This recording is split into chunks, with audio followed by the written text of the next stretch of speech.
it's Nudia from Nudia in the Afternoons here on Vocalo Radio, live at Pitchfork 2023 here with Ric Wilson. Hey, we're in the future, 2023. Okay, quick fit check. Okay, fit's looking right. All right, I see you. Okay, so you performed yesterday. Yes. And how was the energy on stage? How are you feeling about this year's Pitchfork? It was feeling really good. Like we played this green stage really early in 2019, and it was crazy because there's a lot of people that probably haven't seen me live since because of the pandemonium. And so like a lot of people last time seeing me live might have been here because I just been doing some street fest or whatnot, and a lot of people only come in town like for Pitchfork some years, so it's pretty cool. It was like the energy was crazy. It was great. I brought my auntie out. It was nice. It's fun. I love that. Yeah, I brought my auntie out. She did a poem. It was just like really cool. She wrote it for a graduating class because she's like an 8th grade teacher. So it was pretty cool. Yeah. I know, because you said there was gonna be some special guests. You were teasing that a little bit before you were heading down the show, and I love how some artists don't really promote before their shows or before they're gonna be at festivals, and I love your social media go-to how you shamelessly promote.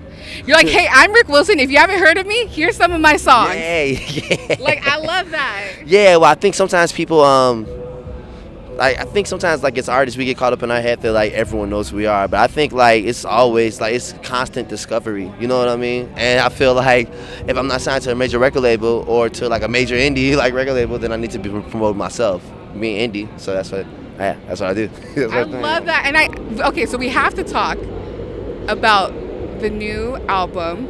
I mean, I always have to be careful before I'm going to say it. CLUSTERFUNK, right? Okay. Yeah, I don't want to get canceled, okay? Yeah. So, I mean, just seeing like A-Trak, Chromeo, and it was like the collab we never knew we needed, but we did really need it. What was it like working on the album? It was really cool. We did it all in person. We did it all at like Chromeo Studio in Burbank, California.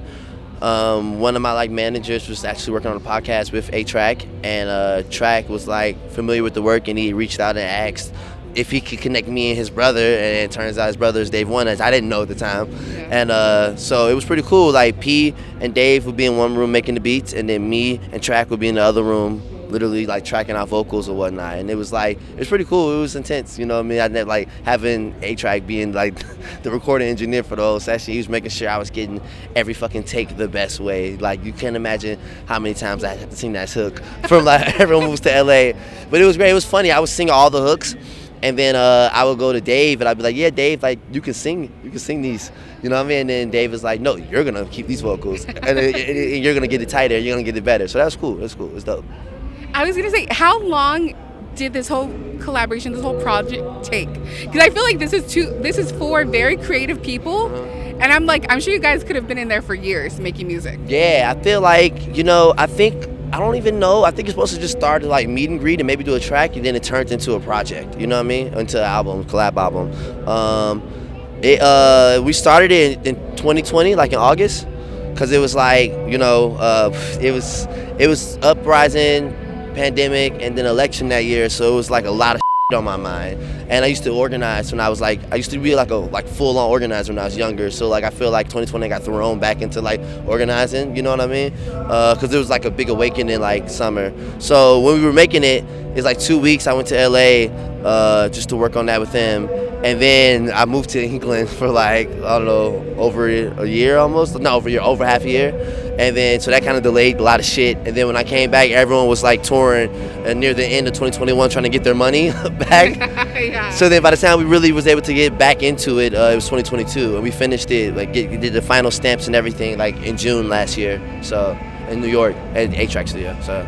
Okay, and I was going to say, before we start the interview, I was singing one of the songs, right? Everybody moves to LA. And so in the song, like there's a little phrase where you're kind of calling out a girl a little and yourself a little bit, because you're saying, you're like, she feels like the city's holding her back. She felt like Chicago was holding her back. She's like, I'm gonna move to LA, and you're like, no, it's about the hustle, right? Yeah. Do you really believe that? Do you believe you could hustle from anywhere, or like people shouldn't move to LA?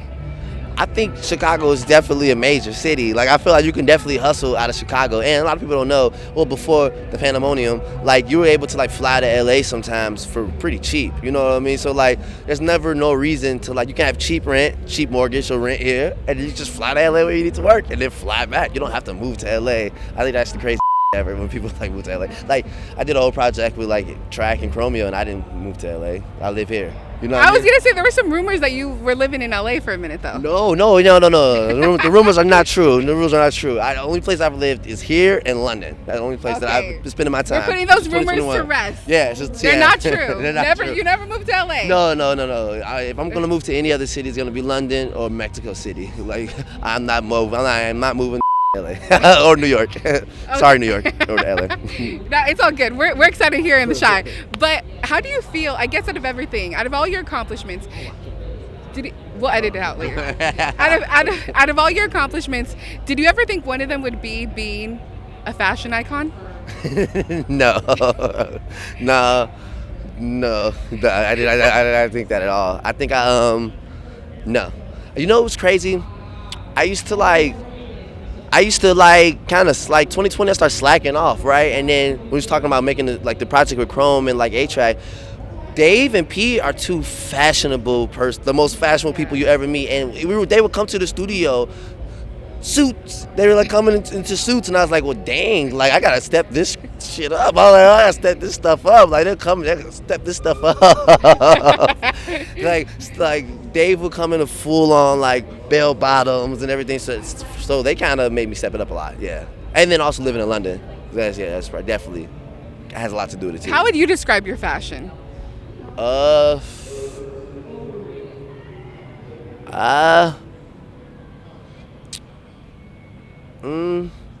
Free. Okay, that's a good answer. Funky and free. Oh, funky and free. Yes, oh, I love that. That sounds like an album. So come to you. Funky and free. Next EP. The next EP. So again, you said you started off in activist work, which a lot of people might not know. When you were really young, you were like a teenager. Yeah. And so and then I heard somewhere that you had tried to do like poetry, and you weren't as good as everyone, so you decided to start rapping and making songs. That's true? Yeah. I don't know if like the open mic scene when I was like at like Lyricist Loft and YCA, like Chicago's got some of the best poets in the country and spoken word poets in the country. So I had to figure out, I was like, well, shoot, if I can turn these things into raps, then I can stand out a little bit more. You know what I mean?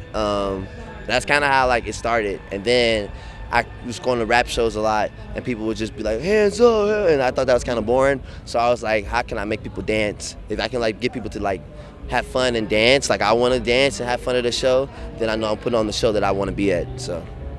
And a lot of people, like I read lots of articles, and a lot of people have trouble describing your style. They're like, is it a hit between dance and you like that? Is it a hit between dance and hip hop? Like they don't even know what to call it or what category. Like for people, like how should people describe your music? People can describe it as however they want. You know what I mean? I leave it open to people to describe it however they want. You know what I mean?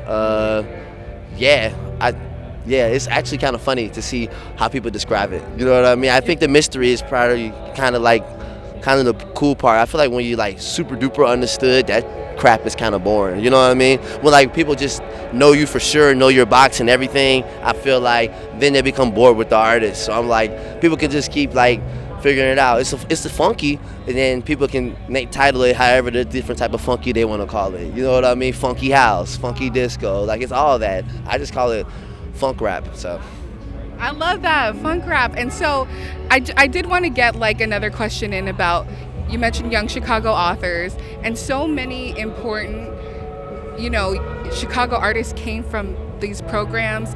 You mentioned Harold Washington Library a lot in interviews and stuff. So like, how important do you think those is? I mean, like Chance, Jamila, like how important do you think these programs are to keep going in the city? I think they're like super important. I think it definitely had like its moment, when with like the come up of like Chance and like Saba No Name and like that whole like group. But I see like a resurgence of like things happening, and I definitely think they need to be pushed more, or like, I think there's like a gap that needs to be bridged too between like the up and coming and like what is already the Chicago kind of like scene, you know. Hopefully I can help with that. But yeah, so that's what I'm thinking. Yeah. So what can we expect from Ric Wilson next? What are you working on next? I mean, you did just release the project this year. Yeah. You're on the road a lot, but what else are you working on? I don't have a debut album out yet. I'm working on my solo debut album. Like, so that is next. That's gonna be this year, and then I'm going on tour with Chromeo. Me and Chromeo are doing a tour, and we're ending the tour at Salt Shed, which is kind of crazy in Chicago. So that's gonna be fun. So I'm preparing for that and that tour and how to figure out how to release everything around that, you know. And I think I got to start doing some headline shows. So. Well, thank you so much, Ric, for speaking with us. We look forward to hearing more from you. And I was gonna say, in our Vocalo studio, I look at this every day. We have a poster of you, and you signed it in 2017. You signed the year 2017. And it just says early. It's the most RIC Wilson. Like, it's just like you didn't even try to do a signature. You're just like, anyone could have wrote that. I failed handwriting like in like elementary school.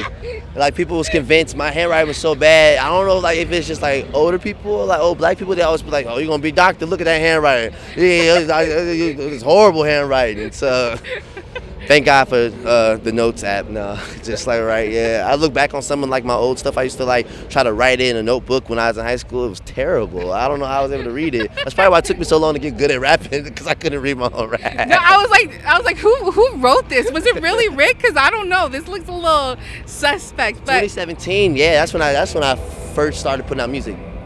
Period. Yeah, so, yeah, Vocalo's been here since. So, we have a bunch of your music in there. We have a bunch of your music in the system. God. Yeah, Vocalo, yeah, wow, yeah. That's dope. Well, we'd love to have you stop by when you drop the first album, you know. We'll speak to you again, but thank you so much. Here with Ric Wilson, it's Vocalo Radio backstage at Pitchfork. Yes. Hey.